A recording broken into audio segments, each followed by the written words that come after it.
జై వీరభద్రకాళి మాత నమో నమ. ఇప్పుడు రోజమ్మ గారిని మనం ఏమనాలో శ్రీజాత ఆమె మాటలు కానీ ఆమె వాక్యాలు కానీ అది ఏదో మాట్లాడుతుంటే ఆమె ఏమనుకుంటుందో మన జనాలు గొర్రెలు అనుకుంటున్నారో తెలియడం లేదు.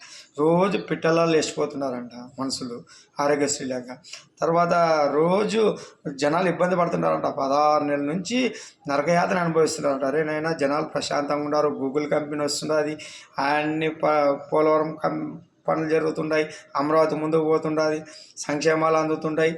గవర్నమెంట్ ఏదో ఆ కేంద్ర ప్రభుత్వం సాయంతో అన్నీ ముందుకు తీసుకుపోతుంటుంది. ఆడ పరమశివుడే మన ఆయన నడిపేది మోడీ యోగుల ద్వారా. ఇక్కడ చంద్రబాబు నడిపిస్తున్నాడు, అందరిని నడిపించి మన ఆయన చేతులు తీసుకున్నాడు. కాబట్టి భారతదేశం పెరుగుతుంది. ఒక పక్క ప్రపంచ దేశాలన్నీ మన వైపు చూసేటట్లా చేసుకుని మనం ఆకర్షించేటట్లా మనం చూసి కుళ్ళుకుంటున్నారు. ఈ చైనా కూడా మన దగ్గరికి వస్తున్నది. ఇప్పుడు అమెరికా ఏదో బెదిరించి చూసి ఏం బెదిరేదేమి ఉండదు. పాకిస్తాన్ ఏదో భయపెడితే తొక్క నార తీసి ఒక తోక ముడిచినది. ఇవన్నీ తెలుసుకోవాలా రోజమ్మ, బాగా తెలుసుకోండి. ఆరోగ్యశ్రీ ద్వారా రోజు ఎన్నో కేసులు డబ్బులు ఇస్తూనే ఉంటారు. అవన్నీ చెప్పడంలే, ఏ సేవలు పొందగాలే. మీరు ఊకే సోషల్ మీడియాలో చెప్తే ఏముండదు. ఆ వీరభద్రుడు వచ్చినాడు, వీరభద్ర రాజ్యాంగం నడుస్తుంది, వీరభద్రుడు కాపాడుతున్నాడు. కాబట్టి భారతదేశం వెళ్తుంది. భారతదేశం అంటే అన్నపూర్ణేశ్వరి. ఇవన్నీ మీకు ముందుగా అర్థమవుతాయి. జై వీరభద్రకాళి మాత నమో నమ. హరి ఓం. జై వరకుందన స్వామి నమో నమ.